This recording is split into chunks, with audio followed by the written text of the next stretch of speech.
সুপ্রিয় এইচএসসি শিক্ষার্থী বন্ধুরা, অন্যরকম মানবিক পাঠশালার আরও একটি ক্লাস নিয়ে আমি তোমাদের সাথে আছি মোহাম্মদ রহমতুল্লাহ। আমি পড়াশোনা করছি ঢাকা বিশ্ববিদ্যালয়ের ইসলামের ইতিহাস ও সংস্কৃতি বিভাগের মাস্টার্সে। আজকে তোমাদের সাথে ইসলামের ইতিহাস ও সংস্কৃতি প্রথম পত্রের অধ্যায় 4 উমাইয়া খেলাফত বা উমাইয়া খলিফাদের বিবরণী নিয়ে তোমাদের সাথে আজকের ক্লাসটি আমি করব। তো প্রথমেই আজকের যেই টপিক তোমাদের উমাইয়া খেলাফত, সেই টপিকের মেইন যেই জিনিসগুলো আছে সেগুলোকে খেলাফত প্রতিষ্ঠা, মানে উমাইয়া খেলাফতের প্রতিষ্ঠা, হযরত মুয়াবিয়ার শাসন, উমাইয়াদের কারবালার মর্মান্তিক ঘটনা যেটা আমরা সকলেই জানি, উমাইয়া শাসন দৃঢ়করণ, আস্তে আস্তে কীভাবে উমাইয়া শাসন শক্তিশালী হয় এবং উমাইয়া শাসনের পতনের দিকে কীভাবে ধাবিত হয় এবং কীভাবে পতন হয়, সেই বিষয়গুলো নিয়ে তোমাদের সাথে আজকে আলোচনা করব। প্রথমেই উমাইয়া শাসনের যদি আমরা শুরুর দিকে যেতে চাই, তাইলে আমাদের উমাইয়াদের বংশ বৃত্তান্তটি জানাটা গুরুত্বপূর্ণ। সেক্ষেত্রে আমরা উমাইয়াদের একটু করে পরিচয়টা জেনে নেব, যেটি হয়তো আমরা যখন দ্বিতীয় ক্লাস হযরত মুহাম্মদ সাল্লাল্লাহু আলাইহি ওয়াসাল্লাম পড়িয়েছি তোমাদেরকে, তখন বোঝানোর চেষ্টা করেছি যে কুরাইশ যে বংশ, সে কুরাইশ বংশের ভাগ ছিল এবং সেখানে একটি বড় দ্বন্দ্ব ছিল উমাইয়া এবং হাশেমি দ্বন্দ্ব। এই হাশেমির বিপরীতে কুরাইশদের যে গোত্র, সেই উমাইয়া থেকে আসছে পরবর্তীতে এই উমাইয়া খেলাফত। সেক্ষেত্রে এই উমাইয়া খেলাফতের দুটি ভাগ ছিল। একটি যদি আমরা দেখি, যেটিকে বলবো হচ্ছে আল আস অংশ, মানে উমাইয়া খেলাফতের একটি অংশ হচ্ছে আল আস, আরেকটি অংশ হচ্ছে হার্ব। এই হার্ব এবং আল আস, এই দুটি উমাইয়ার যেই পরবর্তী বংশধর, তাদের মাঝখান থেকে আমরা যে উমাইয়া যতগুলা শাসক পাবো, সেই শাসকগুলা আসছে। এক্ষেত্রে উমাইয়াদের সর্বমোট শাসক ছিলেন কতজন? সর্বমোট শাসক হচ্ছে 14 জন। এখানে একটা জিনিস তোমরা হয়তো জানো, তারপরেও ক্লিয়ার করার জন্য বলছি, আমরা যে উমাইয়া খেলাফত নিয়ে কথা বলছি, সেই উমাইয়া খেলাফত মধ্যপ্রাচ্যে প্রতিষ্ঠিত উমাইয়া খেলাফত নিয়ে কথা বলবো। পরবর্তীতে স্পেনের উমাইয়া শাসন, সেটি আলাদা একটা টপিক। স্পেনের উমাইয়া শাসনের বৃত্তান্ত বিস্তারিত আমরা আজকে পড়ব না। তো মধ্যপ্রাচ্যে বা আরবে যে উমাইয়া শাসন, সেই উমাইয়া শাসনে মোট 14 জন শাসক ছিল। এর মাঝে হার্ব অংশ থেকে শাসক ছিল মাত্র 3 জন। হার্ব অংশ থেকে ছিল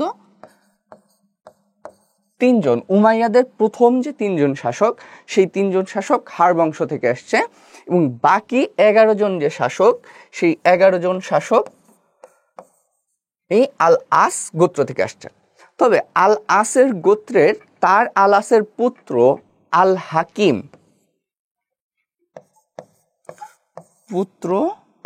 আল হাকিম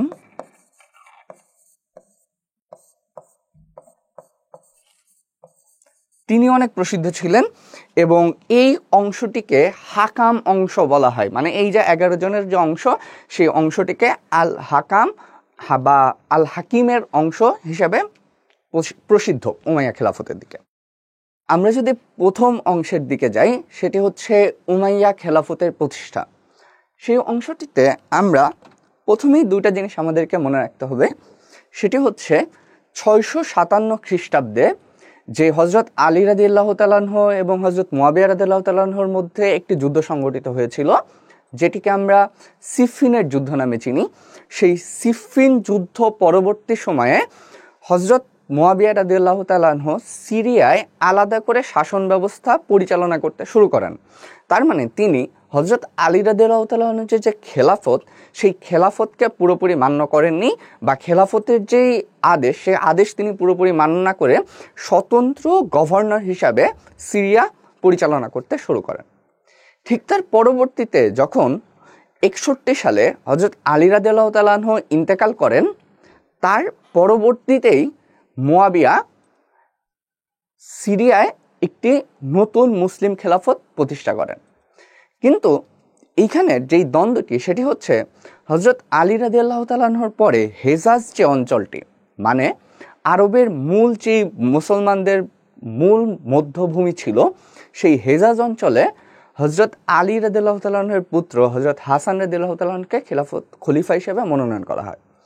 যদিও তিনি 6 মাস খলিফা হিসাবে অধিষ্ঠিত ছিলেন, হাসান রাদিয়াল্লাহু তাআলা যখন মারা যান, তারপরেই মুয়াবিয়া সিরিয়ায় তার নতুন একটা খেলাফত প্রতিষ্ঠা করেন। এই যে মুয়াবিয়া খেলাফত প্রতিষ্ঠা করলেন সিরিয়াতে, এবং হেজাজ অঞ্চল থেকে যে ইসলামের খেলাফত ব্যবস্থা বের হয়ে গেল, সেখান থেকে আমরা নতুন একটা খেলাফত পাই, সেটা হচ্ছে উমাইয়া খেলাফত। তবে একটা জিনিস আমাদেরকে বুঝতে হবে, ইসলামের খেলাফত ব্যবস্থার যে ধারণা, সেই ধারণার সাথে এই উমাইয়া খেলাফতের ধারণার বিস্তর পার্থক্য ছিল। কেন পার্থক্য ছিল? ইসলামের খেলাফত ধারণার মাঝে সবচেয়ে বড় যে ধারণাটি ছিল, সেটি হচ্ছে একটা ইসলামী গণতান্ত্রিক ব্যবস্থা।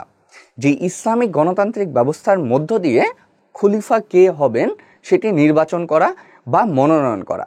তবে উমাইয়া খেলাফত প্রতিষ্ঠার পরবর্তীতে এটি আসলে ওই ইসলামিক গণতান্ত্রিক পদ্ধতি, সেই গণতান্ত্রিক পদ্ধতি আর ধরে রাখেনি।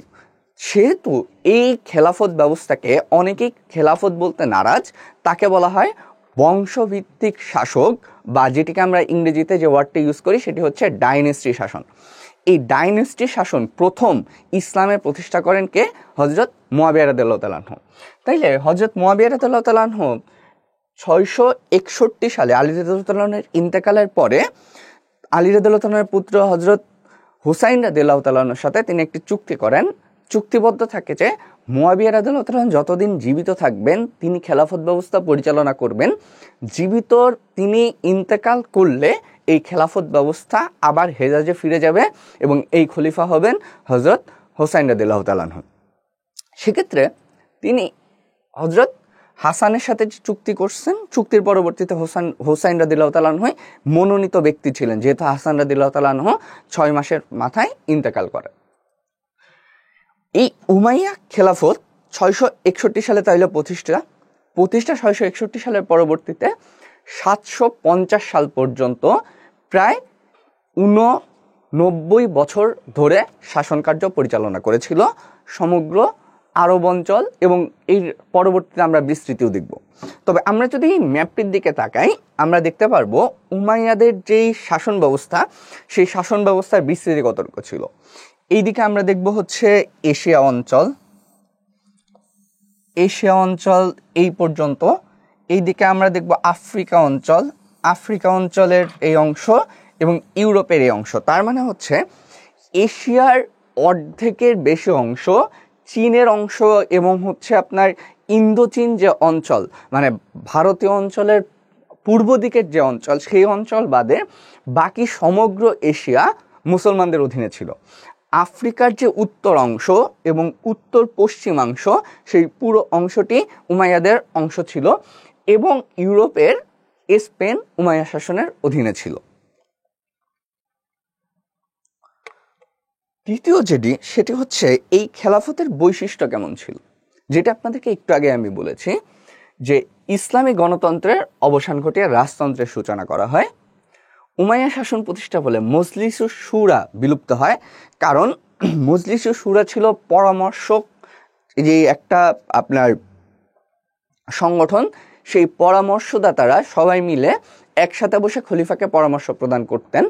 কিন্তু উমাইয়া যেহেতু নিজে রাজতন্ত্র প্রতিষ্ঠা করেন, তাইলে নিজেই ক্ষমতা সর্বসর্বা হয়ে ওঠেন, সেজন্য তিনি মজলিসুস শুরা বাতিল করে দেন। খলিফা পদের প্রতি জনগণের যে ধর্মীয় আবেগ ছিল তা অনেকাংশে কমে যায়, কারণ কি ওই যে ইসলামিক যে অবকাঠামো, সেই অবকাঠামো থেকে তিনি সরে এসেছিলেন, তাই ধর্মীয় আবেগ অনেকখানি কমে যায়। এবং বাইতুল মাল রাজ পরিবারের ব্যক্তিগত সম্পত্তিতে পরিণত হয়। আমরা এর আগে দেখেছি হযরত ওমর রাদিয়াল্লাহু তাআলা যখন বাইতুল মাল পূর্ণাঙ্গ রূপে প্রতিষ্ঠা করলেন, তার পরবর্তীতে বাইতুল মাল ছিল সম্পূর্ণ জনগণের অংশ, এবং এই বাইতুল মাল থেকে খলিফারা নিজেদের শুধু ভাতাগুলা নিতেন, বাকি সব কিছু জনগণের জন্য থাকত। কিন্তু যখন উমাইয়া তার খেলাফত প্রতিষ্ঠা করলেন, তখন বাইতুল মাল আর জনগণের অধিকারভুক্ত কোনো প্রতিষ্ঠান থাকলো না, বরং এটির সাথে যেই রাজকীয় দপ্তর কিংবা রাজাদের যেই পরিবার বা অংশ, তাদের সকলের সম্পৃক্ততা এত বৃদ্ধি পেল যে বাইতুল মালের আর আলাদা যে বৈশিষ্ট্য, ইসলামের যে বাইতুল মালের বৈশিষ্ট্য, সেই বৈশিষ্ট্যটি আর সংরক্ষিত থাকে না।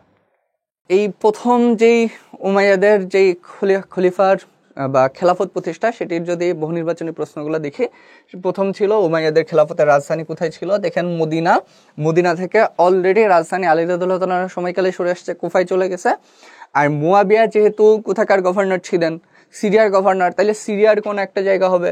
বাগদাদ ইরাকের জায়গা, কুফা হচ্ছে ইরাকে, তাহলে দামেস্ক হচ্ছে সিরিয়া। উমাইয়া খেলাফতের রাজধানী ছিল দামেস্কে। দ্বিতীয় যেটি, উমাইয়া আমলে কাদের প্রাধান্য স্থাপিত হয়? অনারব কারা, যারা আরব নয়, তার মানে আরবি ভাষায় কথাবার্তা বলে না তারা। হিমারীয় কারা, মুদারীয় কারা, এই দুটি নিয়ে একটু আলোচনার প্রয়োজন আছে আপনারা বুঝতে সুবিধার্থে। হিমারীয় এবং মুদারীয় এই দুটি গোষ্ঠী হচ্ছে প্রাচীন আরব গোষ্ঠী, ঠিক আছে? এরা কি প্রাচীন আরব একদম। এই প্রাচীন আরব যে দুইটা গোষ্ঠীর মাঝে হিমারীয়রা হচ্ছে দক্ষিণ অঞ্চলে বসবাস করে,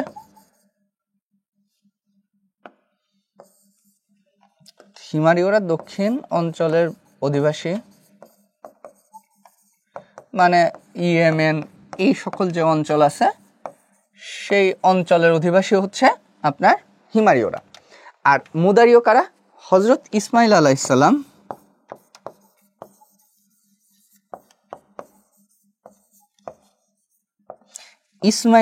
আমরা যেটা জানি ইব্রাহিম আলাইহিস সালামের পুত্র ছিলেন ইসমাইল আলাইহিস সালাম। ইসমাইল আলাইহিস সালামের যে বংশধর তাদেরকে বলা হয় মুদারীয়। এই মুদারীয়রা সিরিয়া এবং হেজাজ অঞ্চলে বসবাস করত, এবং এই মুদারীয়দের একটা অংশ পরবর্তীতে হচ্ছে কুরাইশরা।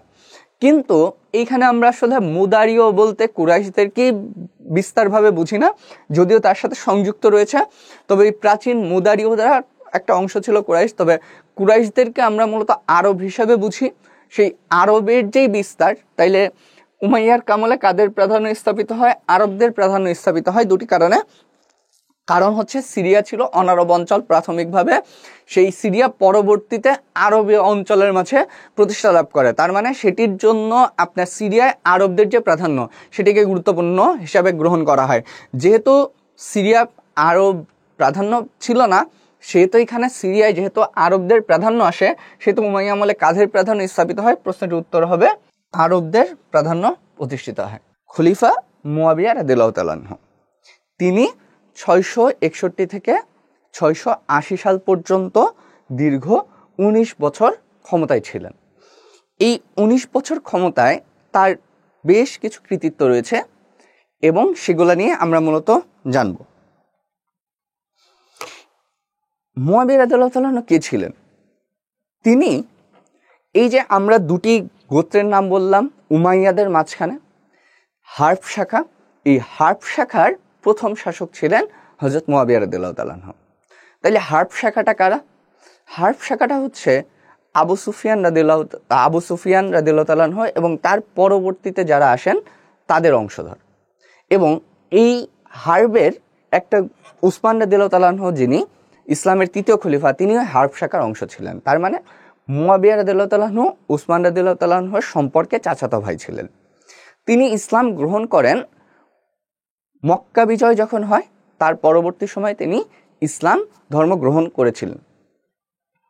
এখন এই যে প্রথম জীবনে মুয়াবিয়া রাদিয়াল্লাহু তাআলা আনহু ইসলাম ধর্ম গ্রহণ না করলেও পরবর্তীতে তিনি ইসলাম ধর্ম গ্রহণ করেন। এবং খলিফাদের মাঝখানে যখন ওমর রাদিয়াল্লাহু তাআলা আনহু খেলাফতে ছিলেন, তখন তাকে সর্বপ্রথম সিরিয়ার গভর্নর হিসাবে নিয়োগ প্রদান করা হয় এবং তিনি তখন থেকেই সিরিয়ার গভর্নর পদে অধিষ্ঠিত ছিলেন। হযরত ওসমান রাদিয়াল্লাহু তাআলা আনহুর সময়কালেও তিনি সিরিয়ার গভর্নর ছিলেন।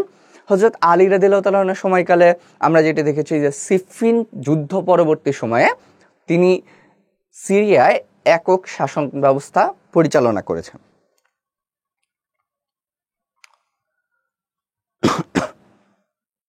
মুয়াবিয়া রাদিয়াল্লাহু তাআলা আনহু খলিফা হওয়ার পরে তার রাজধানী কুফা থেকে কোথায় নিয়ে আসেন? কুফা থেকে নিয়ে আসেন দামেস্কে।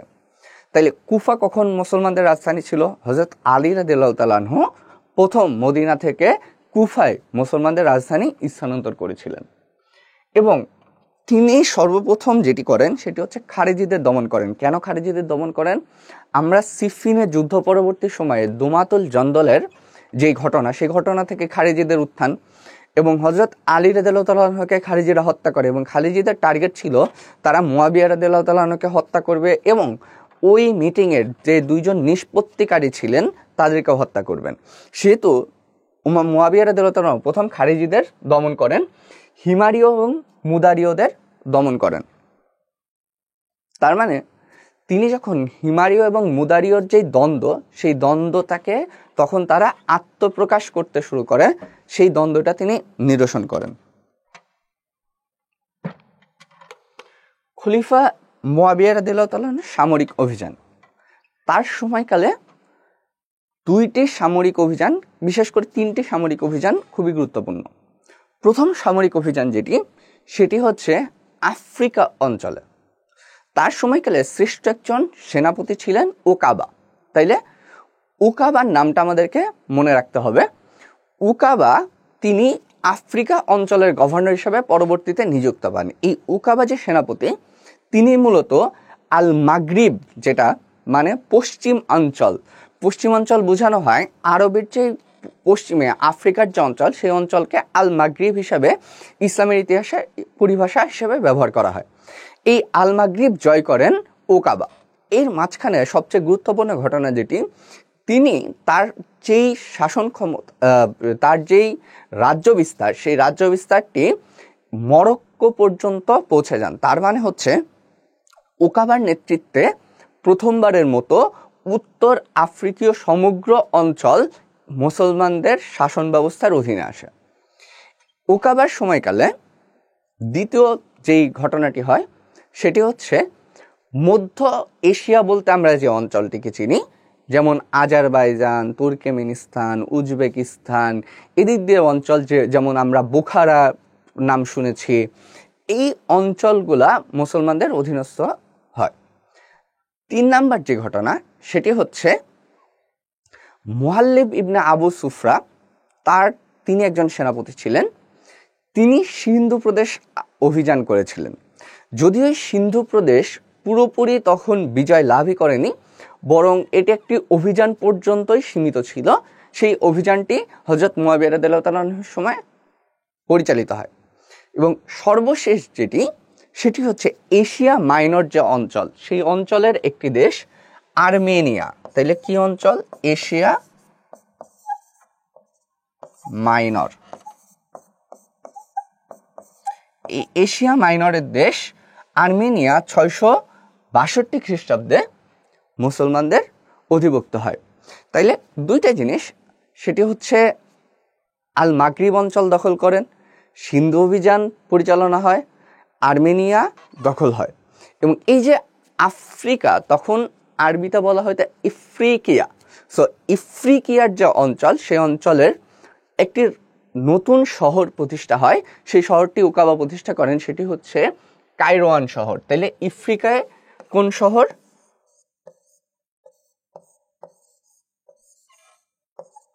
কায়রোয়ান।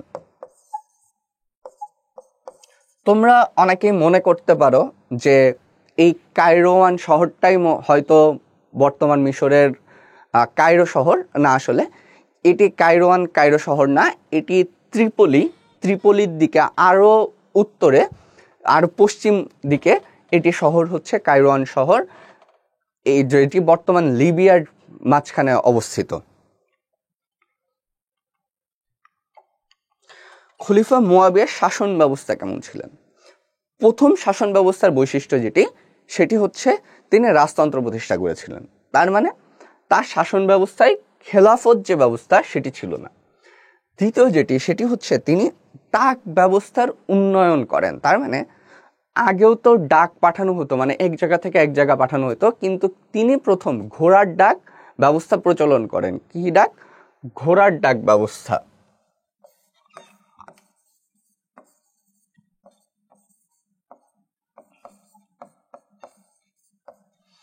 তার মানে ঘোড়ার ডাক জিনিসটা কি, যে এক জায়গায় ঘোড়া থাকবে নির্দিষ্ট স্থানে, চিঠি এরকম ঘোরার যেই মানুষ থাকবে তার কাছে পৌঁছাই দেওয়া হবে, তাইলে দ্রুততার সময়ে এক জায়গা থেকে অন্য জায়গায় চিঠি সহজে পৌঁছানো যাবে। 3 নম্বর চিঠি, সেটি হচ্ছে রেজিস্ট্রি দপ্তর প্রবর্তন উমাইয়া শাসন ব্যবস্থার বড় একটি কৃতিত্ব। কেন? কারণ রেজিস্ট্রি দপ্তরে এতদিন ধরে শাসন ব্যবস্থায় বা রাজকার্যে কি হচ্ছে না হচ্ছে সেটির সংরক্ষণ থাকতো। তো এই জিনিসটি পরবর্তীতে যদি কোনো নথিপত্র দেখার বা নতুন করে সামনে আনার প্রয়োজন হয়, সেটি গুরুত্বপূর্ণ ছিল এই রেজিস্ট্রি দপ্তর প্রতিষ্ঠা। এরপরে সেটি হচ্ছে তিনি শাসন বিভাগ হতে রাজস্ব বিভাগ আলাদা করেন এবং দেওয়ানুল খারাজ নামে আলাদা একটি বিভাগ প্রতিষ্ঠা করেন। কারণ কি, এর আগে ইসলামে যিনি গভর্নর ছিলেন তিনি একই সাথে শাসন এবং দিওয়ান মানে হচ্ছে যেই অর্থ ব্যবস্থা বা রাজস্ব ব্যবস্থা, এই দুটিকেই দেখতেন। কিন্তু মুয়াবিয়া প্রথমবারের মতো এই শাসন ব্যবস্থার সাথে পাশে নতুন একটি দপ্তর ক্রিয়েট করেন, যেটি হচ্ছে অর্থ ব্যবস্থাকে সামলাতো, সেটি কি দেওয়ানুল খারাজ। এবং সর্বশেষ সেটি হচ্ছে ইসলামে প্রথম নৌবাহিনী প্রতিষ্ঠা করেন মুয়াবিয়া। কেন নৌবাহিনী প্রতিষ্ঠা করেন মুয়াবিয়া?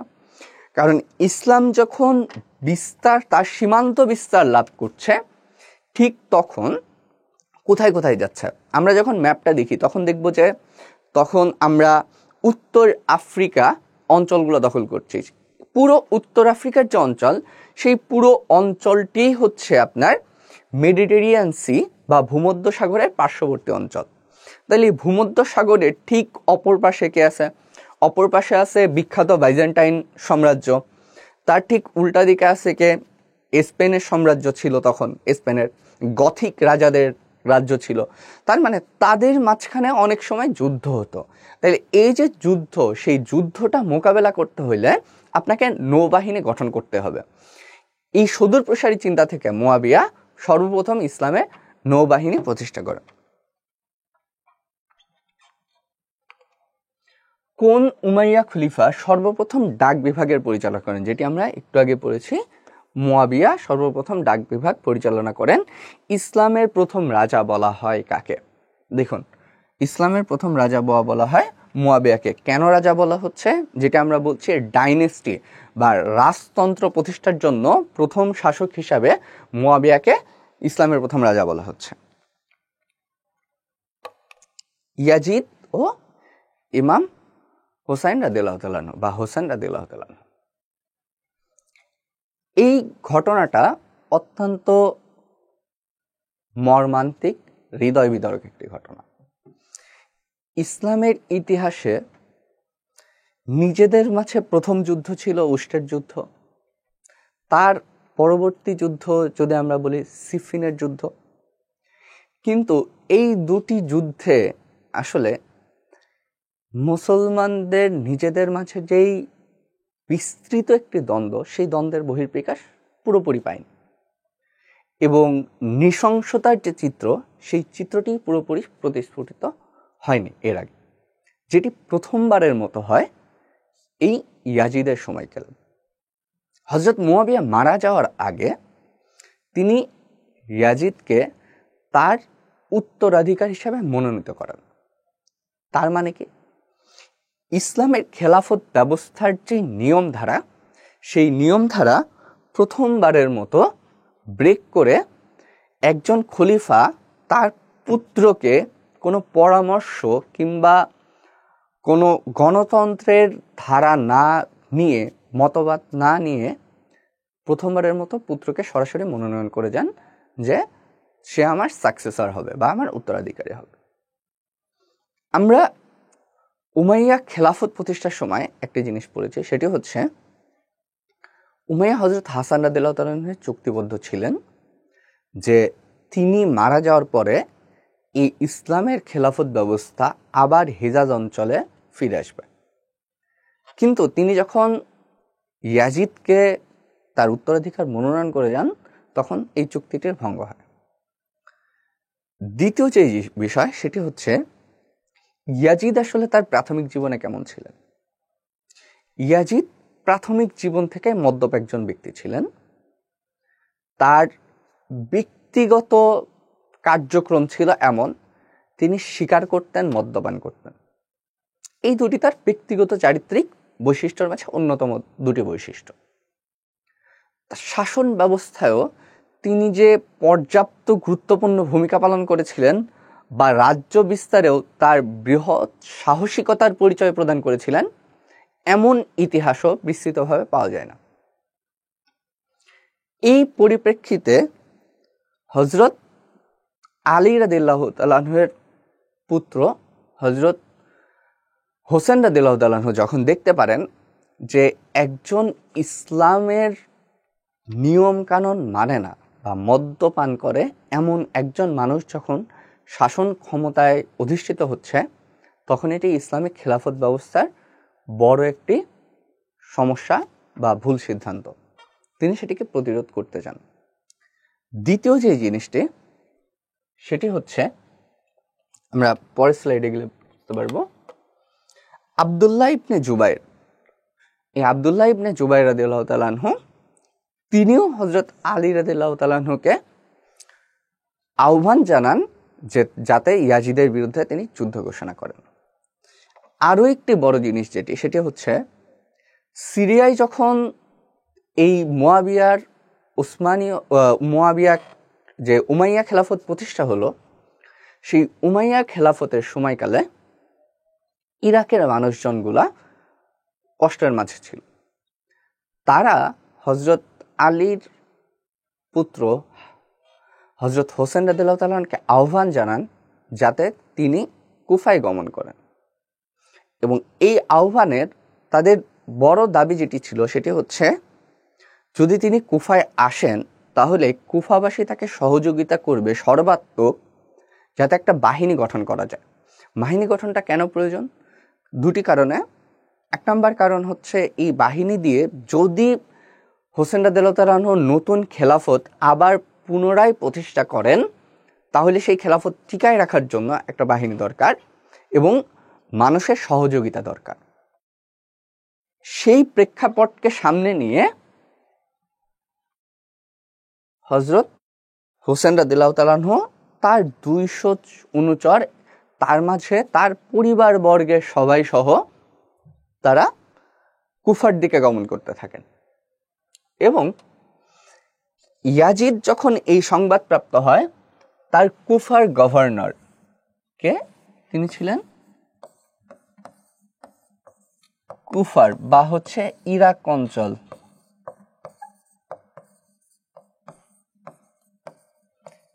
ইরাক অঞ্চলের গভর্নর ওবায়দুল্লাহকে তিনি নির্দেশ দেন। অনন্যপায় হয়ে ইমাম হোসেন রাদিয়াল্লাহু তাআলা কুফার 25 মাইল উত্তরে ফোরাত নদীর তীরে কারবালার প্রান্তরে শিবির স্থাপন করেন। তাহলে এই ইনফরমেশনটুকু গুরুত্বপূর্ণ। কুফা থেকে 25 মাইল উত্তরে কারবালার প্রান্তরে তিনি তার ঘাঁটি বা তাঁবু স্থাপন করেন, এবং 680 সালে এই কারবালার যুদ্ধ সংঘটিত হয়। তাইলে এইখান থেকে প্রায় আমরা সৃজনশীল প্রশ্ন আসতে দেখি, প্রায় আমরা নৈবেত্তিক প্রশ্ন আসতে দেখি যে হযরত হোসেন রাদিয়াল্লাহু তাআলা আনহু এবং ইয়াজিদের মধ্যবর্তী যেই যুদ্ধ, কারবালার যুদ্ধ, সেই যুদ্ধের ঘটনার বিবরণ আমরা প্রশ্নে আসতে দেখি। তাইলে দুটি জিনিস, সেটি হচ্ছে কুফার 25 মাইল উত্তরে ফোরাত নদীর তীরে হযরত হোসেন রাদিয়াল্লাহু তাআলা আনহু তার শিবির স্থাপন করেন, এবং 680 খ্রিস্টাব্দের 10 অক্টোবর দুই পক্ষের মধ্যে যুদ্ধ হয়। বিশাল শত্রু বাহিনীর বিরুদ্ধে হোসেন রাদিয়াল্লাহু তাআলা আনহু পরাজিত এবং শাহাদত বরণ করেন। সেটার মর্মান্তিক ঘটনার বিবরণ আপনারা বিভিন্ন সময়ে শুনে থাকবেন। এই কারবালার যুদ্ধের বেশ কিছু ফলাফল আছে, ঠিক আছে। প্রথম যেটি, সেটি হচ্ছে উমাইয়া এবং হাশিমের যে দ্বন্দ্ব ছিল, সেই দ্বন্দ্ব পুনরায় বিরাট আকার ধারণ করে। এক নাম্বার কারণ কি, হাশিমি গোত্রের সবচেয়ে বড় রত্ন যিনি, তাকে উমাইয়ারা হত্যা করেছে। 2 নাম্বার জিনিস হচ্ছে, এই হত্যাকাণ্ডের মধ্য দিয়ে শিয়া মতবাদ পুনর্জাগরিত হয় এবং শক্তিশালী হয়, যেটা আমরা পরবর্তীতে এই শিয়া মতবাদ যখন আব্বাসীয় খেলাফত পড়া হবে তখন দেখব উমাইয়াদের পতনের জন্য শিয়া মতবাদ কিভাবে প্রভাব রেখেছিল। 3 নাম্বার যেটি সেটি হচ্ছে আব্দুল্লাহ ইবনে জুবায়ের হিজাজ অঞ্চলের স্বায়ত্তশাসন প্রতিষ্ঠা করেন। তার মানে তখন উমাইয়াদের হাতে হিজাজ অঞ্চল তখনও অধীনস্থ হয়নি, হিজাজ অঞ্চল আলাদাভাবেই শাসন হতো। তাইলে এই 3টি ফলাফল এই কারবালা যুদ্ধের খুবই গুরুত্বপূর্ণ ফলাফল। 1 নাম্বার, আবার পুনরাবৃত্তি করছি, 1 নাম্বার যেটি সেটি হচ্ছে কারবালা যুদ্ধের ফলে উমাইয়া হাশেমি দ্বন্দ্ব অনেক বিস্তৃত হয়। 2 নাম্বার যেটি সেটি হচ্ছে আব্দুল্লাহ ইবনে জুবায়ের হিজাজ অঞ্চল শাসন করতে শুরু করেন। 3 নাম্বার যেটি সেটি হচ্ছে এই কারবালা যুদ্ধের পরে শিয়া মতবাদ সুপ্রতিষ্ঠিত হয়। তাহলে আমরা একটা সিফিনি যুদ্ধ পরে কোন মতবাদকে প্রকাশ করতে দেখি, সেই মতবাদটি হচ্ছে খারেজি মতবাদ। আর কারবালা যুদ্ধের পরে শিয়া মতবাদ শক্তিশালী হয়, যদিও শিয়া মতবাদের বিকাশ আরও একটু আগে থেকে, যেটা আপনারা যদি কখনো আপনাদেরকে শিয়া মতবাদ পড়ানোর সুযোগ হয় তখন আমরা সেটি নিয়ে বিস্তারিত আলোচনা করব।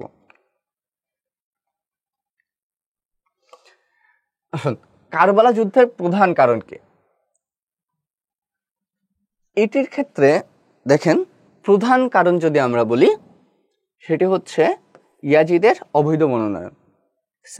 কারবালার প্রান্তরে কোন নদীর তীরে হয়েছিল? ফোরাত নদীর তীরে হয়েছিল।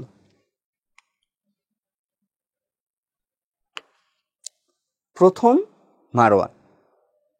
আচ্ছা, ইয়াজিদের মৃত্যুর পরে এই উমাইয়া খেলাফতের আরেকজন শাসক আসেন, তার নাম হচ্ছে দ্বিতীয় মুয়াবিয়া। দ্বিতীয় মুয়াবিয়া 1 বছর পরিপূর্ণরূপে শাসন করতে পারেননি। তিনি 83 থেকে 84 সালের মধ্যবর্তী 8-9 মাস শাসন কার্য পরিচালনা করেছিলেন। এই যে প্রথম 3 জন বললাম, সেই 3 জন ছিল আপনার হার্ব যে অংশ, গোত্রের অংশ, সে হার্ব গোত্রের অংশের অন্যতম 3 জন শাসক, 3 জন শাসক। এবার আমরা যেখানে চলে যাচ্ছি সেটি হচ্ছে আল আস বা হাকাম অংশ। এই হাকাম অংশের 11 জন শাসক, তার মাঝে প্রথম শাসক যিনি ছিলেন তিনি হচ্ছেন প্রথম মারওয়ান। তাইলে প্রথম মারওয়ান কে? হার্ব বংশের প্রথম শাসক, দুঃখিত,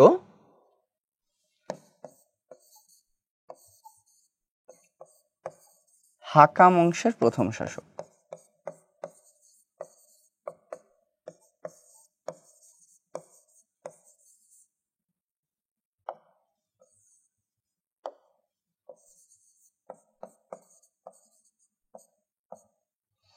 আচ্ছা, এবার এই হাকাম বংশের মারওয়ান যখন শাসন ক্ষমতায় অধিষ্ঠিত লাভ করেন তখন যে শাসন ব্যবস্থা খুব বেশি ভালো ছিল ব্যাপারটা এমন না। তিনিও খুব বেশি দিন শাসন করেননি, 3 বছর মতো মারওয়ান শাসন ব্যবস্থা পরিচালনা করেছেন। তবে মারওয়ানের 3 জন পুত্র ছিল মারওয়ানের। সেই 3 জন পুত্রকে তিনি পরবর্তীতে মনোনয়ন করেন। বড় পুত্র আব্দুল আজিজ, তার পরের পুত্র আব্দুল মালিক এবং আরো একজন পুত্র ছিল তার। এই যে 3 জন পুত্র, সেই 3 জন পুত্রের মারওয়ানের সময়কালে অভ্যন্তরীণ বিশৃঙ্খলা প্রথম দেখা যায়। যেমন আব্দুল্লাহ ইবনে জুবায়ের সিরিয়ার একটি অঞ্চল স্বাধীনতা ঘোষণা করেন। তাহলে মারওয়ান প্রথমে এসে তার বিরুদ্ধে অভিযান পরিচালনা করেন, যদিও তিনি পুরোপুরি আব্দুল্লাহ ইবনে জুবায়েরকে দমন করতে সক্ষম হননি। এবং দ্বিতীয়ত তিনি নিজ পুত্র আব্দুল মালিক ও আব্দুল আজিজকে মনোনয়ন প্রদান করেন। এখন প্রথম যেটি সেটি হচ্ছে আব্দুল মালিক, এই মারওয়ানের জ্যেষ্ঠ পুত্র। তিনি প্রথম খেলাফত লাভ করেন 685 থেকে 705, 20 বছর যাবৎ আব্দুল মালিক খলিফা বা খেলাফত পরিচালনা করেন। আব্দুল মালিককে কয়েকটা পরিচয়ে পরিচিত আমাদের কাছে। একটি, তাকে রাজেন্দ্র বা ফাদার অফ কিং বলা হয়। এটি আমরা পরবর্তীতে যখন উমাইয়া পরবর্তী শাসকগণ দেখব তখন দেখব আব্দুল মালিকের যে 4 পুত্র ছিল সেই 4 পুত্রই পরবর্তী সময়ে উমাইয়াদের খলিফা নির্বাচিত হয়েছিলেন, এবং এর জন্য তাকে বলা হয় রাজেন্দ্র। এবং উমাইয়াদের খলিফার যে বড় অংশ, তার মানে যেই টোটাল আমরা 14 জন শাসকের কথা বললাম, সেই 14 জন শাসকের বড় অংশই এই আব্দুল মালিকের গোত্রভুক্ত। সেই জন্য তাকে কি বলা হয়? রাজেন্দ্র বা ফাদার অফ কিংস। এবার তিনি শাসন ব্যবস্থা পরিচালনা করেন কত বছর? 20 বছর। কত সাল থেকে কত সাল? 685 থেকে 705 সাল পর্যন্ত। আব্দুল মালিকের কৃতিত্বগুলো যদি আমরা দেখি, আব্দুল মালিক প্রথমেই উমাইয়া শাসনের যেই অভ্যন্তরীণ দ্বন্দ্বগুলো ছিল সেই অভ্যন্তরীণ দ্বন্দ্ব তিনি দমন করেন। অভ্যন্তরীণ দ্বন্দ্বের মাঝে গুরুত্বপূর্ণ কি দ্বন্দ্ব ছিল? এই যে জুবাইর ইবনে আব্দুল্লাহ ইবনে জুবাইর, যিনি উমাইয়া শাসনে মাঝখানে আলাদা করে হেজাজ অঞ্চল পুনরায় শাসন করছিলেন এবং তিনি ধীরে ধীরে নিজের শক্তি সঞ্চার করছিলেন, তিনি তাকে দমন করতে চান। এবং তিনি তার বিখ্যাত একজন সেনাপতি ছিল, যেই সেনাপতির নাম হাজ্জাজ বিন ইউসুফ। তাহলে কে? হাজ্জাজ বিন ইউসুফ ছিলেন আব্দুল মালিকের বিখ্যাত একটি সেনাপতি। এই হাজ্জাজ বিন ইউসুফের নেতৃত্বে তিনি এই হেজাজ অঞ্চলে একটি অভিযান পরিচালনা করেন। এই অভিযান পরিচালনার মাধ্যমে তিনি আব্দুল্লাহ ইবনে জুবাইরকে দমন করেন এবং নিহত হয় আব্দুল্লাহ ইবনে জুবাইর। হাজ্জাজ বিন ইউসুফ ছিলেন পূর্বাঞ্চলের গভর্নর। কি অঞ্চল?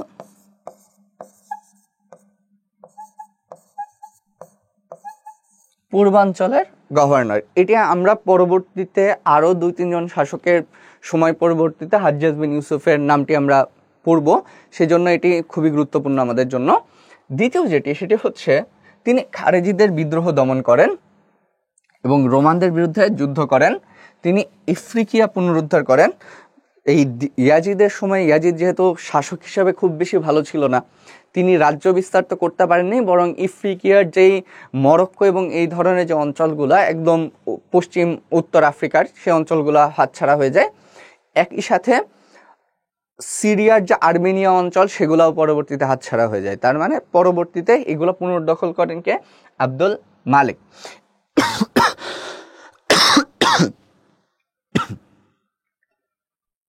আব্দুল মালিকের ক্ষমতা সুপ্রতিষ্ঠার জন্য তিনি তার সৎ ভাই, যেহেতু মারওয়ান তিনি এবং তার ভাই আব্দুল আজিজকে মনোনয়ন করে গেছেন, তার সৎ যে 2 জন ভাই ছিল সেই 2 জন ভাইকে তিনি দমন করেন। আমর এবং খালিদ বিন ইয়াজিদকে তিনি হত্যা করেন। তার মানে শাসন ব্যবস্থার জন্য ইসলামে প্রথমবারে নিজের ভাইদেরকে হত্যা করার সূচনা করেন কে? আব্দুল মালিক। আরবীয়করণ। আব্দুল মালিকের বড় একটি কৃতিত্ব হচ্ছে এই আরবীয়করণ। আরবীয়করণ জিনিসটি কি? ইসলামের যখন বিস্তৃতি আরো বেশি লাভ করছে, তখন অনারব মুসলমানদের সংখ্যা দিন দিন বৃদ্ধি পাচ্ছে। তাহলে অনারব মুসলমানদের সংখ্যা, অনারব তো কারা সেটা আমরা শুরুতে বলেছি, যারা আরবি ভাষায় কথা বলেন না তারা হচ্ছে অনারব। এই অনারবদের যখন বিস্তৃতি লাভ করছে, তখন শাসন ব্যবস্থা পরিচালনায় একটি বাধা দেখা যায়, কারণ অনারবরা আরবি বোঝে না, যারা শাসক তারা আরবি বাদে অন্য ভাষাতে খুব বেশি পারদর্শী না। তাই তার ভাষার যেই বিস্তার, সেই বিস্তারটা উমাইয়া শাসন ব্যবস্থার জন্য গুরুত্বপূর্ণ ছিল। দ্বিতীয় আরেকটি ব্যাপার হচ্ছে, সেটি কুরআন পাঠের ক্ষেত্রে অনারবদের মাঝখানে অনেক দ্বিধাদ্বন্দ্বের সৃষ্টি হয়। কারণ প্রাথমিক অবস্থায় আরবিতে নোক্তা বলতে কিছু ছিল না, আরবিতে আমরা শুধু শব্দগুলা দেখতাম। তাহলে পরবর্তীতে এই নোক্তা না থাকার কারণে অনারবদের বুঝতে কষ্ট হতো কোনটা কোন হরফ বা বর্ণ। সেই 2টি সমস্যা সমাধানের জন্য তিনি কি করেন? আঞ্চলিক ভাষার পরিবর্তে আরবি ভাষায় সরকারি কাজ পরিচালনার জন্য তিনি নির্দেশ প্রদান করেন। হাজ্জাজ বিন ইউসুফ, যিনি পূর্বাঞ্চলের গভর্নর ছিলেন বলছি, কারণ ইরাক অঞ্চলের এই সমস্যাটা তখন আরো বিস্তৃতি লাভ করে, যেহেতু আস্তে আস্তে শাসন বিস্তার লাভ করছে পূর্বাঞ্চলে। তিনি হরকত এবং নোক্তা প্রচলনের জন্য আব্দুল মালিককে অনুরোধ করেন বা পরামর্শ দেন। সেই পরামর্শ অনুযায়ী আব্দুল মালিক আরবি ভাষার হরকত এবং নুক্তার প্রচলন করেন। 696 খ্রিস্টাব্দে দামেস্কে তিনি জাতীয় টাকশাল নির্মাণ করেন, যাতে নিজস্ব মুদ্রা ব্যবস্থার প্রচলন করা যায়।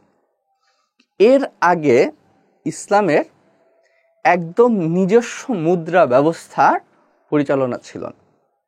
এখন প্রাচীন যে মুদ্রা ব্যবস্থা, সেই মুদ্রা ব্যবস্থাই মুসলমানরা ব্যবহার করত। তবে ইসলামিকভাবে প্রথমবারের মতো টাকশাল নির্মাণ এবং মুদ্রা ব্যবস্থা পরিচালনা হয় কার সময়কালে? আব্দুল মালিকের সময়কালে। আব্দুল মালিকের সংস্কার, আব্দুল মালিকের কয়েকটি গুরুত্বপূর্ণ সংস্কার রয়েছে। তার মাঝে একটি হচ্ছে রাজস্ব ব্যবস্থার পুনর্গঠন। তিনি বেশ কিছু কর নতুন করে আরোপ করেন। একটি পরিভাষা আছে যেটিকে বলা হয় মাওয়ালি। মাওয়ালির মানে হচ্ছে নব্য মুসলমান, মানে যারা নতুন করে মুসলমান হচ্ছে তাদেরকে বলা হয় মাওয়ালি। এই মাওয়ালিদেরকে আলাদা করে কর প্রদান করার লাগতো।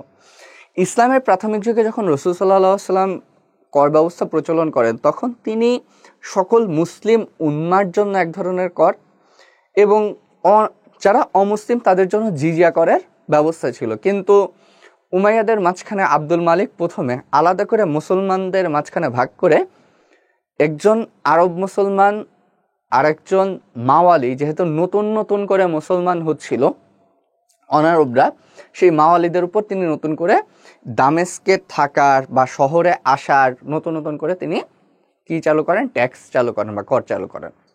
দ্বিতীয় সেটি হচ্ছে তাকে উমাইয়া বংশের সর্বশ্রেষ্ঠ শাসক বলা হয়। তার একটি কৃতিত্বর মাঝে একটি কৃতিত্ব হচ্ছে কুব্বাতুস সাখরা নির্মাণ এবং মসজিদুল আল আকসা পুনর্নির্মাণ করেন।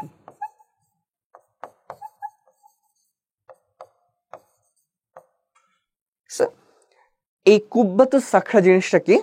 তিনি কুব্বাতুস সাখরা, যেটিকে আমরা ডোম অফ দ্য রক নামেই চিনি, বা যদি আপনারা ইন্টারনেটে আল আকসা মসজিদ লিখে সার্চ দেন, দেখবেন খুব সুন্দর করে সোনালী গম্বুজের একটি চিত্র, যার পার্শ্ব দেয়াল নীল কালারের, এরকম একটি চিত্র আপনাদের সামনে ভেসে উঠছে। সেটি মূলত কুব্বাতুস সাখরা বা ডোম অফ দ্য রক। এইটির একটা জিনিস দেখেন আপনারা, এখানে কুব্বাত আস সাখরা লেখা আছে, মানে যখন আরবি শব্দ ভেঙে ভেঙে লেখা হবে তখন আলাদা আলাদা করে থাকবে কুব্বাত আস সাখরা।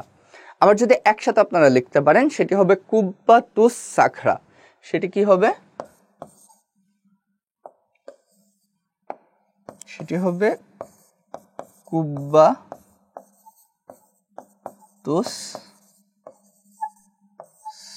সাখরা, এমনভাবে আপনারা লিখতে পারবেন।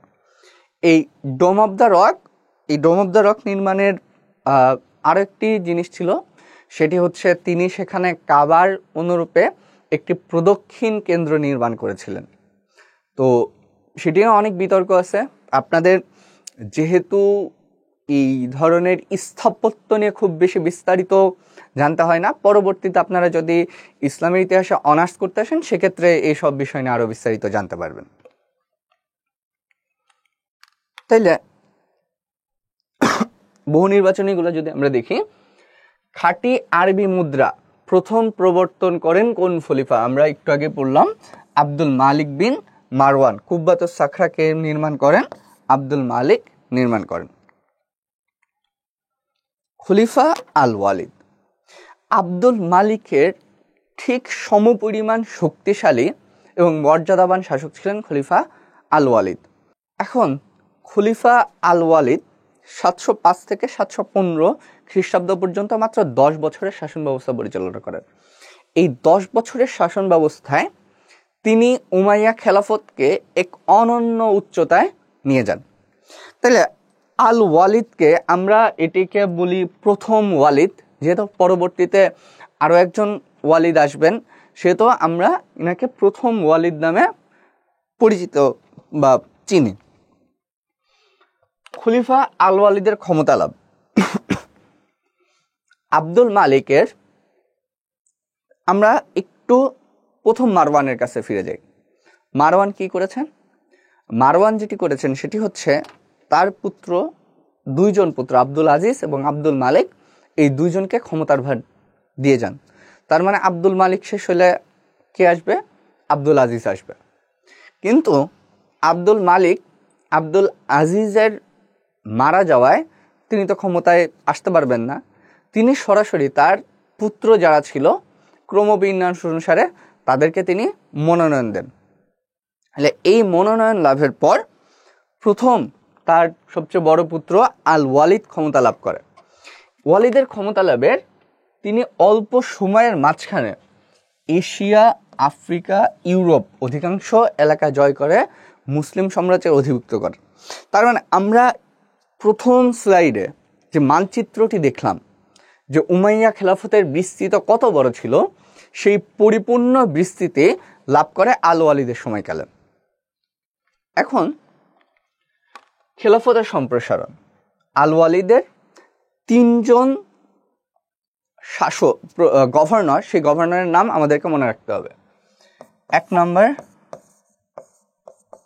মুসা বিন নুসাইর,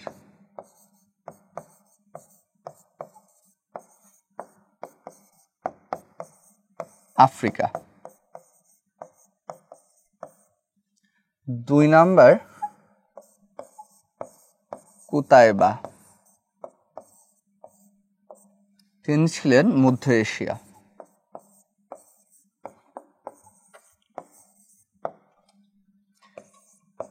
3 নম্বর হাজ্জাজ বিন ইউসুফ, তিনি ছিলেন পূর্বাঞ্চল।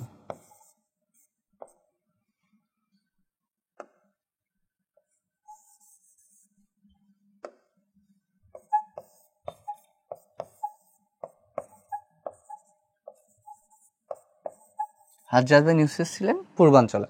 তাহলে মধ্য এশিয়া বলতে কি বুঝিয়েছি আপনারা জানেন। পূর্বাঞ্চল মানে ইরাক, ইরান, মানে পারস্য, এর নিচের দিকে ভারত, এই পুরোটাই হচ্ছে পূর্বাঞ্চল।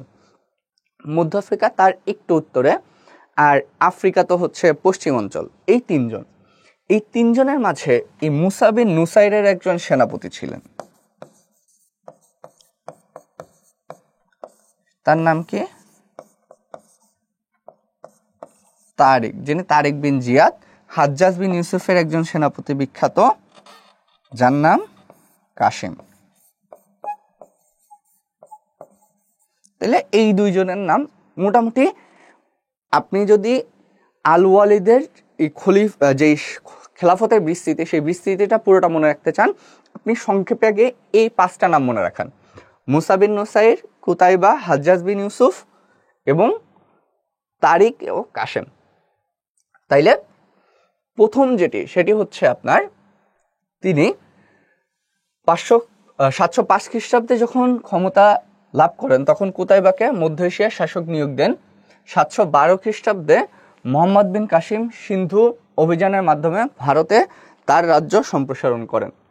এখন সিন্ধু বিজয়ের বিস্তারিত ঘটনা আমরা আসলে যখন ভারতে মুসলমানদের আগমন সেই চ্যাপ্টারটাতে পড়ব। তবে এইখানে আমরা একটা ওভারভিউ নিব। সেটি হচ্ছে সিংহলের রাজা কর্তৃক প্রেরিত আল ওয়ালিদের জন্য কিছু উপঢৌকন সিন্ধুর দেবল বন্দরে জলদস্যু কর্তৃক কি হয়? লুণ্ঠিত হয়। এই লুণ্ঠিত হওয়ার পরে এখানে মেইন কথা আপনাদেরকে মনে রাখতে হবে, সেটি হচ্ছে এই পুরো ঘটনা সেটির সাথে মূলত যুক্ত হাজ্জাজ বিন ইউসুফ। কারণ কি? হাজ্জাজ বিন ইউসুফ ছিলেন পূর্বাঞ্চলের শাসক। তার মানে খলিফা ওয়ালিদের কোনো সমস্যা হইলে পূর্বাঞ্চলের গভর্নর কর্তৃক তার সমাধান হবে। তাহলে হাজ্জাজ বিন ইউসুফ এই দেবলের যে দেবল বন্দরের জলদস্যু, তাদেরকে শাস্তি প্রদান করার জন্য দাহিরের কাছে আবেদন জানান। দাহির অস্বীকার করলে এই হাজ্জাজ বিন ইউসুফ সিন্ধু আক্রমণের অনুমতি চান আল ওয়ালিদের কাছে। আল ওয়ালিদ অনুমতি প্রদান করেন। এই অনুমতি প্রদান করলে তিনি তার জামাতা মোহাম্মদ বিন কাসিমকে সিন্ধু অভিযানে প্রেরণ করেন। কাসিমের বয়স তখন মাত্র 17 বছর। কাসিমি আসলে তিনি 712 খ্রিস্টাব্দে রাজা দাহির এবং আপনার রাজা দাহিরের সাথে যুদ্ধ হয়। যুদ্ধে রাজা দাহির পরাজয় বরণ করেন এবং সিন্ধু মুসলমানদের অধীনস্থ আসে। তৃতীয় যে ঘটনা সেটি হচ্ছে গুরুত্বপূর্ণ, সেটি হচ্ছে স্পেন বিজয়। স্পেন বিজয় কেন গুরুত্বপূর্ণ? কারণ প্রথমবারের মতো মুসলমানরা ইউরোপের কোনো একটা অঞ্চল দখল করছে। এর পূর্বে ইউরোপের অঞ্চল মুসলমানরা কোথাও দখল করেনি। আর্মেনিয়াকে কেন বর্তমান ইউরোপ হইলেও আর্মেনিয়া বলছি আমরা, এশিয়া মাইনরের অঞ্চল, তার মানে পুরোপুরি ইউরোপের যে অঞ্চল সেটি আমরা বলতে পারি না। তাই ইউরোপে মুসলমানদের রাজ্য বিস্তারের সবচেয়ে প্রথম ঘটনা সেটি হচ্ছে আল ওয়ালিদের সময়। কত সালে? এটি 712 সালে।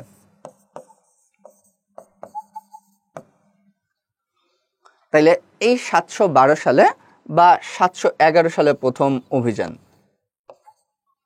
ঠিক আছে? 711 থেকে 12 সালের মাঝে এই স্পেন মুসলমানদের অধীনে আসে। তাইলে স্পেন বিজয়ের ঘটনা, সেই ঘটনার জন্য আমরা 3জন নাম আমরা মনে রাখবো, 4জন মূলত। 2টি নাম আমরা আগে পেয়েছি। একটা হচ্ছে মুসা বিন নুসাইর, যিনি ছিলেন আফ্রিকা অঞ্চলের গভর্নর। সে মুসা বিন নুসাইর, তার সেনাপতি তারেক বিন জিয়াদ। এবং এই স্পেনের 2জন, একজন হচ্ছেন রডারিক,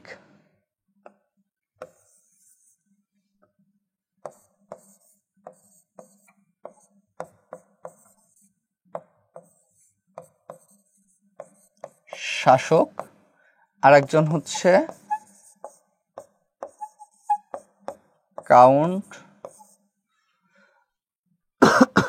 জুলিয়ান। তাহলে দেখেন, এই 2জনের নাম আমরা মনে রাখবো কিসের জন্য? মুসলমানদের স্পেন বিজয়ের যে ঘটনা, সেই ঘটনা মনে রাখার জন্য। তাহলে কাউন্ট জুলিয়ান কে ছিলেন?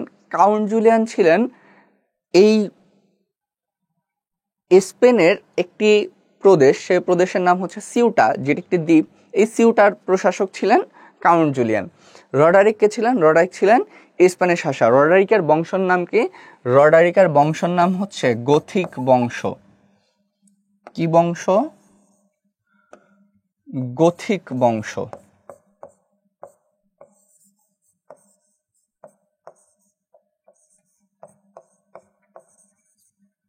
রডারিকের বংশের নাম গথিক বংশ। তাইলে এই গথিক বংশের রাজা রডারিক, মানে একটা জিনিস আপনারা দেখবেন, যখনই কোনো রাজ্য বিস্তার হয়, ইতিহাসের খুব কমন একটি ঘটনা যেটি আপনারা সব ক্ষেত্রেই ব্যবহার করতে পারেন, সেটি হচ্ছে রাজা দুর্নীতিপরায়ণ ছিল, রাজা তার চরিত্র খারাপ ছিল, তিনি শাসক হিসাবে ভালো ছিলেন না, তিনি নির্যাতন করতেন, অত্যাচার করতেন, ঠিক আছে? এই ধরনের ঘটনা ইতিহাসের আপনাদের জন্য একবারে কমন একটি ঘটনা। তার মানে আপনারা যেখানে দেখবেন, এই যে দাহিরের কথাই যদি আপনারা দেখেন, দাহির খারাপ ছিল, দাহির নির্যাতন করত মানুষজনকে, জনগণ দাহিরকে পছন্দ করত না, ঠিক আছে? এই ধরনের ঘটনা আপনারা প্রত্যেকটি জায়গায় যে শাসকরা পরাজিত হচ্ছে সেই শাসকদের ক্ষেত্রে দেখবেন। কারণ কি?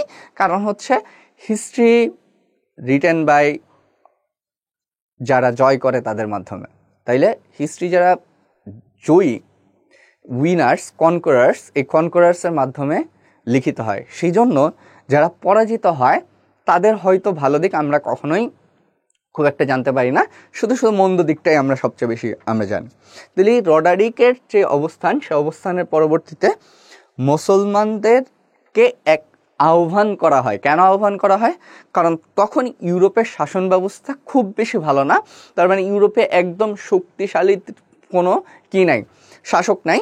দ্বিতীয়ত মুসলমানদের শাসন ব্যবস্থা অনেক উন্নত ছিল তখনকার সময়ে, এবং এই উন্নত শাসন ব্যবস্থার প্রতি অন্যান্য অঞ্চলের মানুষজনের একটা আকৃষ্ট বা আকর্ষণ ছিল। যেহেতু আকর্ষণ ছিল, সেহেতু শক্তিশালীও মুসলমানরা ছিল, সেহেতু এই কাউন্ট জুলিয়ান মুসলমানদেরকে আহ্বান জানান যে তারা যাতে কি করেন? স্পেন আক্রমণ করেন। সেনাপতি তারেক এই অভিযান পরিচালনা করেন মুসা বিন নুসাইরের নির্দেশে। তাইলে এটির জন্য আপনার 4টি ভাগে তিনি সৈন্য বিভক্ত করে স্পেনে আক্রমণ করেন। সবচেয়ে বড় ঘটনা যেটিকে আমরা জিব্রাল্টার প্রণালী বলি, সেই জিব্রাল্টার প্রণালী মূলত তারেক বিন জিয়াদের নামেই নামকৃত। তার মানে এই মরক্কো এবং স্পেনের মাঝখান থেকে খুব সরু একটি প্রণালী আছে, সেই প্রণালী পার হয়ে মুসলমানরা স্পেনে পদার্পণ করে। স্পেন পদার্পণের পরবর্তীতে একটা জিনিস আমরা, যে ঘটনাটাকে আমরা অনেক বড় করি, সেটি হচ্ছে তারেক বিন জিয়াদের বিখ্যাত একটি বক্তৃতা তখন ছিল যে পিছনে আমাদের সমুদ্র, সামনে সৈন্য, তার মানে আমাদের বাঁচার কোনো পথ নাই, একমাত্র উপায় হচ্ছে যুদ্ধ করা। সেই যুদ্ধের পরবর্তীতে রডারিককে তিনি পরাজিত করেন। পরবর্তীতে তার কিছুদিন পরে মুসা বিন নুসাইর নিজেও সৈন্য নিয়ে কি করেন, আগমন করেন। তার মানে সৈন্য নিয়ে যখন মুসা বিন নুসাইর আগমন করেন, পুরোপুরি স্পেন মুসলমানদের অধীনস্থ হয়। এবং তারিখের সপ্তাহকালীন যুদ্ধে 711 খ্রিস্টাব্দে রডারিককে পরাজিত এবং নিহত করে এবং প্রথমবারের মতো স্পেন মুসলমানদের অধীনস্থ হয়। তাইলে খলিফা আল ওয়ালিদ কোন 3টে মহাদেশে মুসলিম সাম্রাজ্য সম্প্রসারিত করেছিলেন? তাইলে এশিয়া, আফ্রিকা, ইউরোপ। স্পেন বিজয় করেন কে? হাজ্জাজ বিন ইউসুফ করেন নাই, কুতাইবা বিন মুসলিমও করেন নাই, তারেক বিন জিয়াদ, মোহাম্মদ বিন কাসেম। তাই তারেক বিন জিয়াদ। অনেক সময় প্রশ্নে যদি তারেক বিন জিয়াদ না থাকে, মুসা বিন নুসাইর থাকে, তাইলে আমরা মুসা বিন নুসাইরকে উত্তর হিসাবে গ্রহণ করব। আচ্ছা, খলিফা সুলাইমান। আল ওয়ালিদের সময়কালে সুলাইমানকে কারাগারে নিক্ষেপ করা হয়েছিল। পরবর্তী সাকসেসর ছিলেন এবং আল ওয়ালিদ তার পুত্রদ্বয়কে কি করেন, খলিফা মনোনীত করেন। এখন এই খলিফা মনোনীত করার যেই সমস্যা, সেই সমস্যায় যখন আল ওয়ালিদ মারা যান, তখন সুলাইমানকে কারাগার থেকে মুক্তি প্রদান করা হয় এবং সুলাইমান আব্দুল মালিকের যেই মনোনয়নপত্র, সেই মনোনয়নপত্র হিসাবে খলিফা হিসেবে অধিষ্ঠিত করেন।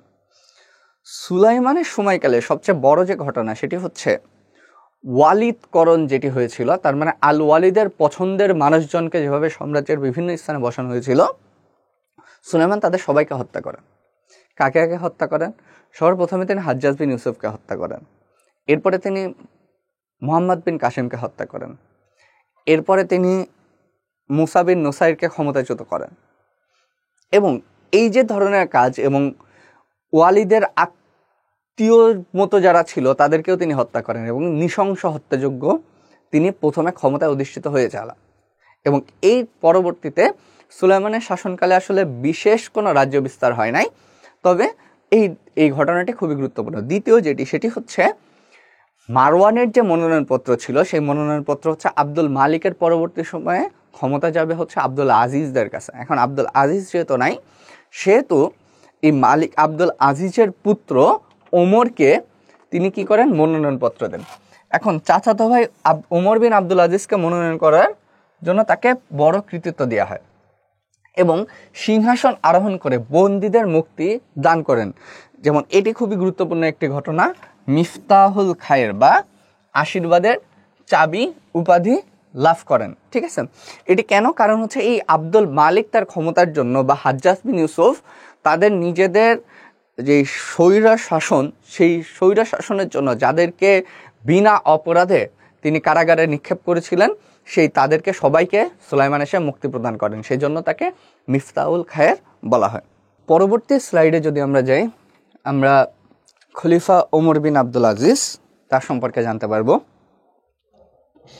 ইসলামের পঞ্চম খলিফা তাকে বলা হয়।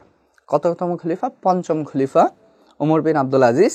যেটি আমরা বলেছি যে মারওয়ানের যে দুই পুত্র আব্দুল মালিক এবং আব্দুল আজিজ, আব্দুল মালিকের সন্তানগণ এখন পর্যন্ত আমরা দুইজনের নাম পেলাম।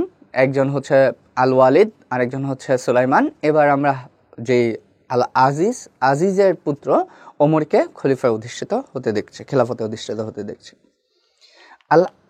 ওমর ইবনে আব্দুল আজিজ তাকে পঞ্চম খলিফা বলা হয় দুটি কারণে। কারণ হচ্ছে এতদিন ধরে যেই রাজতন্ত্রের শাসন ব্যবস্থা পরিচালনা হয়ে আসছে, মজলিসের শুরা নাই বা ইসলামিক শাসন ব্যবস্থার পরিপূর্ণ যেই চিত্রায়ন, সেই চিত্রায়নটি নাই।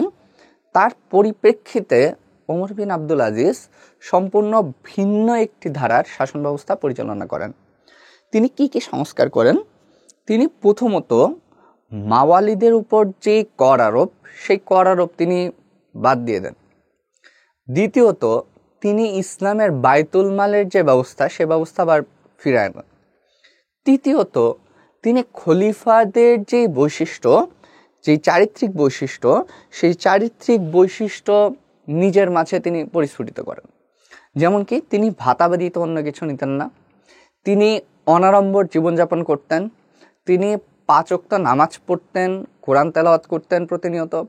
এই যে খলিফাদের যে অন্যতম চারিত্রিক বৈশিষ্ট্যগুলো ছিল, সেই বৈশিষ্ট্যগুলো তার চরিত্রের মধ্যে ফুটে ওঠে। এবং তিনি যে হেজাজ অঞ্চলের মানুষজনের উপর উমাইয়া পূর্ববর্তী শাসকদের যে নির্মম নির্যাতন, সেই নির্যাতন থেকে তিনি দূরে সরে আসেন। তার বড় উদাহরণ ছিল আব্দুল মালিক। যখন হাজ্জাজ বিন ইউসুফ যখন আব্দুল মালিকের সময়ে হেজাজ দখল করেন, তখন মক্কায় কিন্তু রক্তের প্রবাহ প্রবাহিত হয়েছিল। তাইলে এই যে অবস্থান, সে অবস্থান থেকে ওমর বিন আব্দুল আজিজ ছিলেন সম্পূর্ণ ভিন্ন একজন ব্যক্তি। তার যদি পারিবারিক যদি আমরা একটু পরিচিতি দেখি, সুন্নিরা ওমরকে 5ম খলিফা হিসাবে মনে করে। তার মাতা খলিফা ওমরের পত্রী ছিলেন। এই দুইটা জিনিস তার গুরুত্বপূর্ণ। তার আরেকটি উপাধি আছে, সেটি হচ্ছে উমাইয়া সাধু। উমাইয়া সাধু পুরুষ, তার আরেকটি পরিচিতি। শাসন নীতি, তাইলে খোলাফায়ে রাশিদিনের ন্যায় শাসন ব্যবস্থা পরিচালনা করেন। সিংহাসন আরোহণের পরে তিনি শাসন ব্যবস্থা পুনর্গঠন করেন এবং পূর্ণ ইসলামিক শাসন ব্যবস্থা পরিচালনা করেন।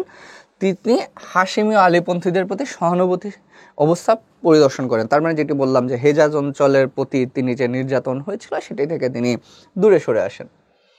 তার সংস্কারের মাঝে দুটি সমস্যা হয়। যেহেতু উমাইয়া খেলাফত প্রচুর বিস্তৃতি লাভ করেছে, তিনি নবদীক্ষিত মুসলমান বা মাওয়ালি তাদেরকে নানা প্রকার কর থেকে রেহাই দান করেন।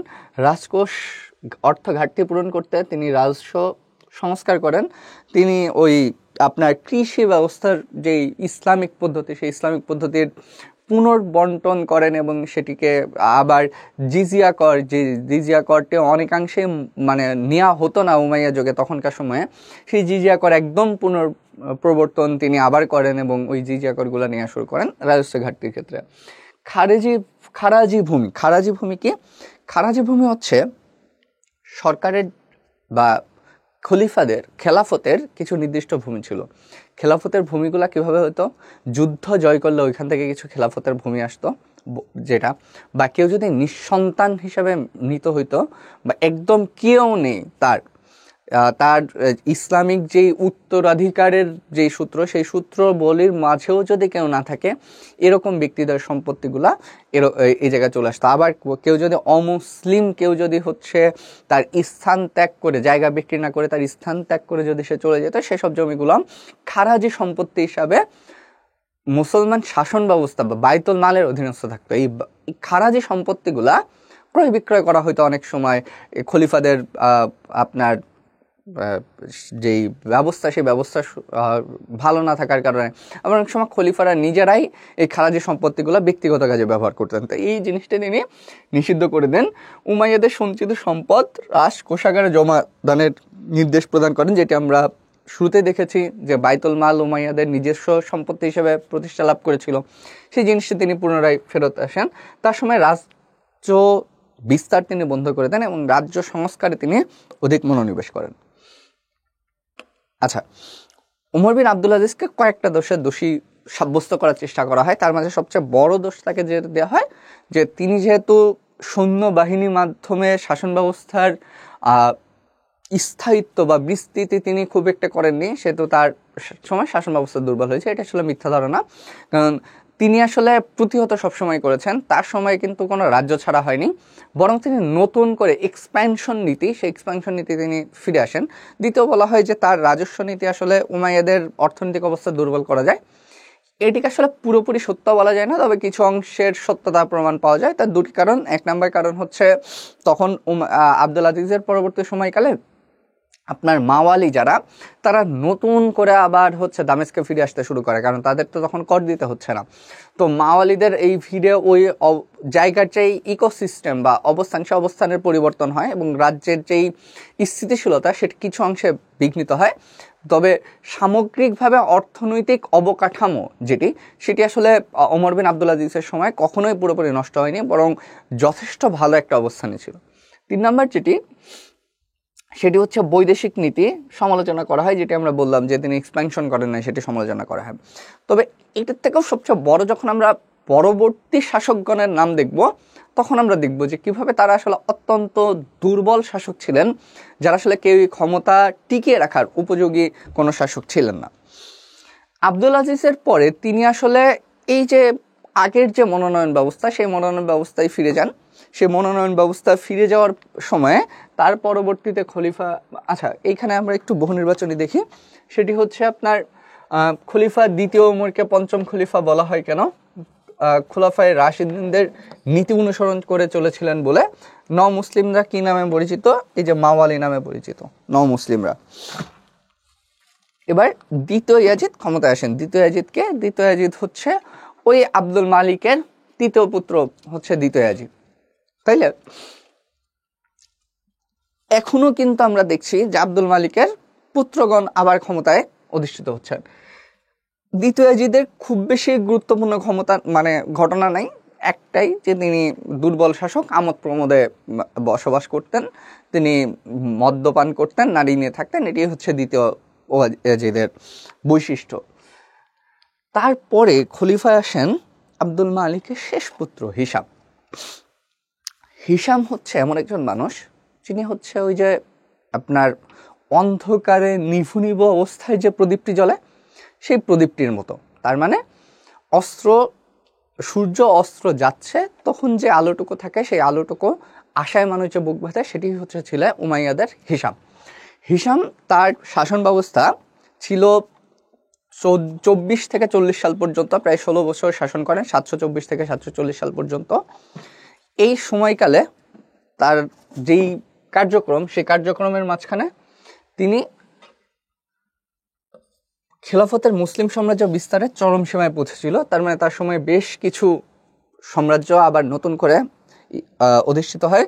যেমন তার সবচেয়ে বড় জিনিস সেটি হচ্ছে খোরাসানের পূর্বাঞ্চলে, মানে মুলতানের কাছাকাছি যে অঞ্চলগুলা, আমাদের ভারতের ঠিক পশ্চিমের দিকে আফগানিস্তানের যে অঞ্চল, সে অঞ্চল পুনর্দখল হয়। মধ্য আফ্রিকার অঞ্চল আবার কিছু অংশ দখল হয়। আর স্পেনেও কিছু সাম্রাজ্য বিস্তার লাভ করে এই হিশামের সময়। এটি হচ্ছে হিশামের মেইন যেই কৃতিত্ব সেটি। এবং তিনি চরম রাজনৈতিক যে সংকট ছিল তখন, বিভিন্ন গোষ্ঠীদের যেমন শিয়াদের তখন উৎপাত অনেক বেশি বৃদ্ধি পায়, এগুলো তিনি দমনের জন্য যথেষ্ট ভূমিকা পালন করেছিলেন হিশাম। আচ্ছা, দ্বিতীয় মারওয়ান, অযোগ্য দ্বিতীয় মারওয়ান ছিলেন সর্বশেষ শাসক। তবে তার আগে আরো কয়েকজন শাসক ছিলেন। যেমন আমরা দ্বিতীয় ইয়াজিদ পেয়েছি, তৃতীয় ইয়াজিদ ছিলেন তার মাঝে। তারা সবাই হিশাম পরবর্তী সময় এবং সুলাইমানের পুত্র যে দুইজন, সেই দুইজন শাসক ছিলেন, একজন দ্বিতীয় ইয়াজিদ আর একজন দ্বিতীয় ওয়ালিদ। এই দুইজন শাসকই আসলে খুবই আপনার দুর্বল প্রকৃতির শাসক ছিলেন এবং তারা কেউই আসলে ক্ষমতার অধিষ্ঠে লাভ কিংবা হচ্ছে তেমন কিছুই করতে পারেন নাই। তবে যেটি আমরা দ্বিতীয় ওয়ালিদের ক্ষেত্রে যেটি আমরা পাই, সেটি হচ্ছে তার সময়ে অনইসলামিক কাজের চরম সীমায় পৌঁছায় উমাইয়া খেলাফতের সময়ে।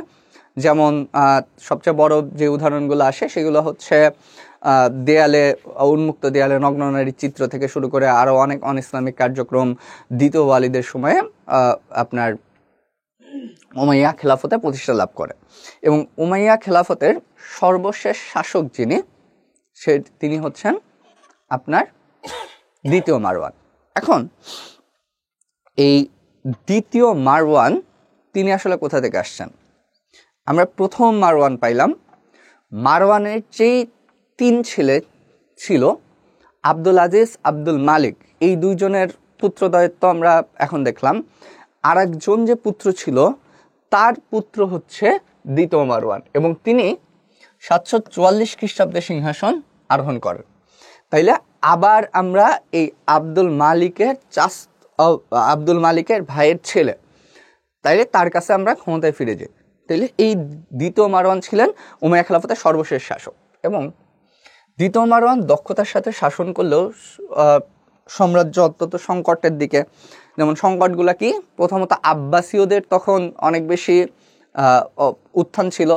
দ্বিতীয় সমস্যা সেটি ছিল হচ্ছে আপনার একটি গোষ্ঠী তখন নতুন করে মাথাচাড়া দিয়ে দাঁড়ায়। সেই গোষ্ঠীটাকে আমরা অ্যাসাসিন গোষ্ঠী বা এই অ্যাসাসিন গোষ্ঠী যারা, তারাও অনেক সহিংস রূপ লাভ করে। 3 নাম্বার হচ্ছে শিয়ারা আরও অনেক বেশি শক্তিশালী হয় এবং উমাইয়াদের বিরুদ্ধে আরও অনেক বেশি যুদ্ধ শুরু করে। তার মানে এই 3টা শক্তির যে উত্থান, এর পাশাপাশি উমাইয়ার যে বিস্তার রাজ্য, সেই বিস্তার রাজ্যের সর্বদিক থেকেই মূলত উমাইয়াদের উপর আস্তে আস্তে বিদ্রোহের দেখা যায়। তো এই সময়কালে মারওয়ান শক্তিশালী থাকলেও মারওয়ানের 2টি সমস্যা ছিল। প্রথম সেটি হচ্ছে তার বয়স অত্যন্ত অধিক ছিল, এবং এত বেশি বয়স থাকার কারণে তিনি আসলে ওই যৌবনের যে শক্তি একজন শাসকের, সেই শক্তিটা আসলে তার মাঝে ছিল না। এবং তিনি এই উমাইয়া খেলাফতকে আসলে ধরে রাখার জন্যই শাসন কার্য গ্রহণ করেছিলেন, কারণ তার আলাদা করে শাসন কার্য গ্রহণের সেই যেই অভিলাষ, সেই অভিলাষ পূর্ণাঙ্গ রূপে আসলে ছিল না।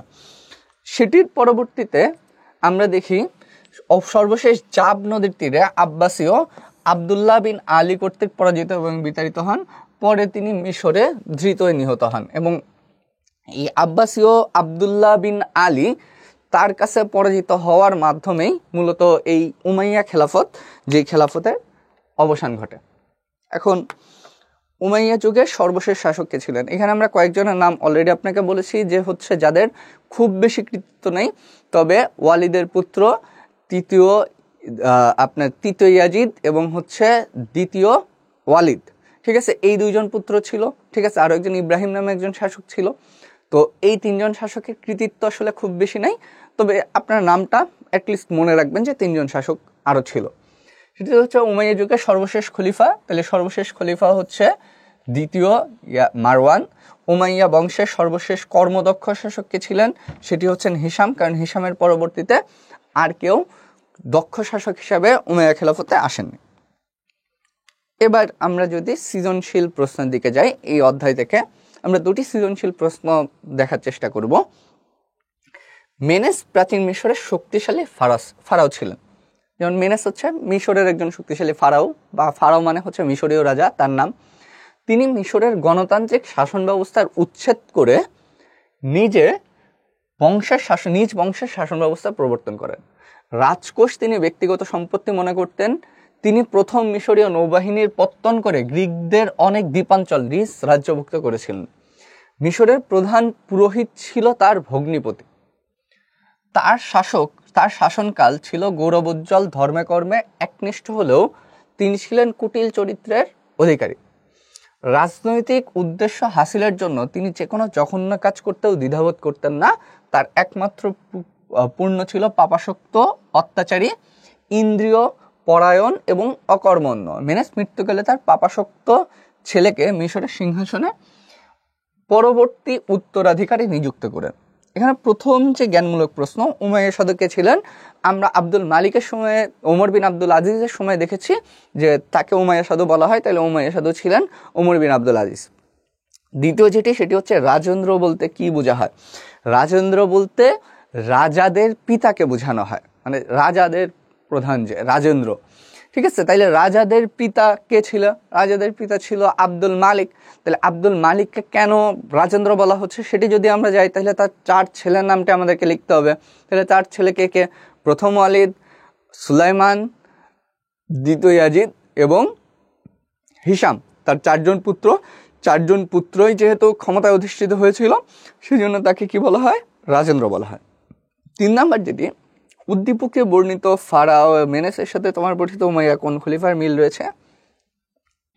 সেটি আমরা মুয়াবিয়ার সাথে মানে তুলনা করতে পারি কিছু অংশে, যদিও পূর্ণাঙ্গ চারিত্রিক যেই বিকাশ, সেই বিকাশের সাথে মুয়াবিয়া রাদিয়াল্লাহু তাআলা আনহুর সম্পূর্ণ মিল আপনারা আসলে ওইভাবে মুয়াবিয়া রাদিয়াল্লাহু তাআলা একদম দুশ্চরিত্রের অধিকারী হিসেবে বলতে পারেন না, কারণ তিনি একজন সাহাবায়ে রাসূল ছিলেন। বাট কোথায় কোথায় মিল আছে সেই মিলগুলো খুঁজে বের করলে আমরা কিছু জায়গায় দেখতে পাবো, যেমন তিনি বংশের শাসন প্রতিষ্ঠা করেছিলেন, তিনি নতুন করে রাজ্য দখল করেন, তিনি নৌবাহিনী গঠন করেন, এই ধরনের কিছু বৈশিষ্ট্য আমরা এই পুরো এটা থেকে দেখতে পাই। দ্বিতীয় যেটি, সেটি হচ্ছে উদ্দীপকের আলোকে উক্ত খলিফার পুত্রের চরিত্র বিশ্লেষণ করো। দুটি জিনিস আপনাদেরকে বলেছিলাম যে হচ্ছে আমাদের ইয়াজিদের চারিত্রিক বৈশিষ্ট্যের মাঝে সবচেয়ে দুটি গুরুত্বপূর্ণ চারিত্রিক বৈশিষ্ট্য ছিল। এক হচ্ছে তে শিকার পছন্দ করতো, সে শিকার করতো অনেক। দুই নাম্বার হচ্ছে তে পাপাসক্ত বা প্রচুর মদ্যপান করতো এবং মদ্যপান করে অবস্থায় পড়ে থাকতো। তাইলে এই যে চারিত্রিক বৈশিষ্ট্য, সেই বৈশিষ্ট্য পরবর্তীতে আমরা এর সাথে কারবালার ঘটনার যে সংযুক্তি এবং তার যে হত্যাকাণ্ড কিংবা এই ধরনের যে কর্মকাণ্ড, সেই কর্মকাণ্ডের সাথে আমরা এই চরিত্রের বিশ্লেষণকে আমরা এগিয়ে নিতে পারি এই প্রশ্নের উত্তরে। সৃজনশীল প্রশ্ন 2, সেটি দেখেন, উত্তর আফ্রিকার এক বিখ্যাত রাজা ছিলেন মিস্টার হান্টার। সিংহাসনে আরোহণ করেই তিনি সংকটময় রাজনৈতিক পরিস্থিতি আয়ত্তে নেন। তিনি রাজ্যে বহুবিধ শাসন সংস্কার করে মৌলিক প্রতিভার পরিচয় দেন। তিনি রাজ্যের সরকারি দপ্তরে তার নিজ মাতৃভাষাকে বাধ্যতামূলক করেন। এছাড়াও তিনি নিজ মাতৃলিপির উৎকর্ষ সাধন, নির্দিষ্ট মানের ধাতব মুদ্রার সংস্কার প্রচলন, ডাক বিভাগের উন্নয়ন, রাষ্ট্রের অর্থনৈতিক সমৃদ্ধির জন্য রাজস্ব ব্যবস্থার পুনর্বিন্যাস করেন। উত্তর আফ্রিকার শাসকদের মধ্যে মিস্টার হান্টারই শ্রেষ্ঠত্বের অর্জন করে চিরভাস্বর হয়ে আছেন। এখন আরবদের প্রথম রাজা কে ছিলেন দেখেন। আরবদের প্রথম রাজা, এর আগে খলিফা ছিল, প্রথম রাজ ব্যবস্থাকে পরিচালনা করেন তাইলে কে? উমাইয়াদের মধ্যে মুয়াবিয়া। তাহলে প্রথম রাজা কে ছিলেন? মুয়াবিয়া ছিলেন। দ্বিতীয় যেটি, সুলাইমানকে আশীর্বাদের চাবি কেন বলা হয়? দুটি কারণ। প্রথমত, তিনি ওমর বিন আব্দুল আজিজকে ক্ষমতার অধিষ্ঠিত করার জন্য মনোনয়ন করে গিয়েছিলেন, এটি একটি। দ্বিতীয়টি হচ্ছে আল ওয়ালিদ এবং হাজ্জাজ বিন ইউসুফ যাদেরকে বিনা অপরাধে কারাগারে নিক্ষেপ করেছিলেন, তাদের সবাইকে তিনি কি করেছিলেন? কারামুক্তি প্রদান করেছিলেন। সেই জন্য তাকে মিফতাহুল খায়ের বলা হয়। তাইলে এই যে সুলাইমানকে আশীর্বাদের চাবি কেন বলা হয় সেটি আমরা জানলাম। উদ্দীপকের মিস্টার হান্টারের সাথে তোমার পঠিত কোন উমাইয়া খলিফার মিল রয়েছে? এটিকে আমরা সুন্দরভাবে দেখতে পারি, যেটি হচ্ছে আব্দুল মালিকের সাথে মিল রয়েছে। কারণ কি? তিনি ক্ষমতা অধিষ্ঠিত হওয়ার পরে তিনি রাজ্যের বহুবিধ শাসন ব্যবস্থার মৌলিক প্রচলন করেন। তিনি রাজ্যের সরকারি দপ্তরে নিজ মাতৃভাষার বাধ্যতামূলক করেন, যেটি হচ্ছে আরবি ভাষায় সকল দাপ্তরিক কাজ বাধ্যতামূলক। মাতৃভাষার উৎকর্ষ, যেটি তিনি হরকত এবং নোক্তা প্রদানের মাধ্যমে তিনি সেটি করেছিলেন। এ ধরনের তার সংস্কারগুলা, যে মাওয়ালিদের উপর তিনি নতুন করে কর আরোপ করেন, এ ধরনের যে বিভিন্ন সংস্কারগুলো, সেটি আসলে আব্দুল মালিককেই করে। উক্ত খলিফার সংস্কার সমূহ, যেমন সেটিকে আমরা এই যে সংস্কার সমূহের যে বিষয়, সেই বিষয়ের সাথে আমরা এই জিনিসগুলোর তুলনা করতে পারি যে তার আপনার রাজস্ব ব্যবস্থার সংস্কার, যে রাজস্ব ব্যবস্থার ভাগটা কিভাবে করেছিলেন, কিভাবে তিনি নতুন করে কর সংযোজন করেন। দ্বিতীয় জিনিস যেটি, সেটি হচ্ছে ডাক ব্যবস্থার কি করেছিলেন, তিনি উৎকর্ষতা করেছিলেন। 3 নম্বর জিনিস যেটি, সেটি হচ্ছে মুদ্রার ব্যবস্থার সংস্কার, সেটা একটি গুরুত্বপূর্ণ বিষয়, যে তিনি টাকশাল নির্মাণ করেন এবং এতে কিভাবে সমস্যার সমাধান হয়। এই বিষয়গুলো আলোচনা করলে আপনার ঘ নম্বরে প্রশ্নের উত্তর হয়ে যাবে। তাহলে আশা করি আপনারা উমাইয়া খেলাফতের যে পার্ট, সেই পার্টটা থেকে আপনাদের মোস্ট গুরুত্বপূর্ণ 3টি পার্ট আপনাদেরকে 4টি পার্ট আপনাদেরকে একদম গুরুত্বপূর্ণভাবে পড়তে হবে। 1 নাম্বার হচ্ছে খলিফা মুয়াবিয়া এবং মুয়াবিয়া রাদিয়াল্লাহু তাআলা আনহুর যেই সংস্কার এবং জীবন বিকাশ, সেটি নিয়ে প্রশ্ন আসতে পারে। 2 নাম্বার কারবালার ঘটনা ও ইয়াজিদ, এই ঘটনা থেকে আপনাদের প্রশ্ন আসতে পারে। 3 নাম্বার যেটি, সেটি হচ্ছে আল ওয়ালিদের রাজ্য বিস্তার, এটি নিয়ে প্রশ্ন আসতে পারে। এবং 4 নাম্বার যেটি ওমর বিন আব্দুল আজিজের সংস্কার, সেটিও একটি গুরুত্বপূর্ণ ঘটনা। তার মানে এই 4টি টপিক থেকেই মূলত আপনাদের এই অংশ থেকে সৃজনশীল প্রশ্ন আসলে আসার সম্ভাবনা বেশি। আর নৈবিত্তিক প্রশ্নের যে আলোচনা, সে আলোচনা আশা করি ক্লাসটি আপনারা পূর্ণাঙ্গ মনোযোগ সহকারে দেখলে এখান থেকেই সবগুলোর উত্তর পেয়ে যাবেন। সবাইকে ধন্যবাদ। আপনারা ভালো থাকবেন এবং আপনাদের শুভকামনা জ্ঞাপন করে আজকের মতো বিদায় নিচ্ছি। আসসালামু আলাইকুম।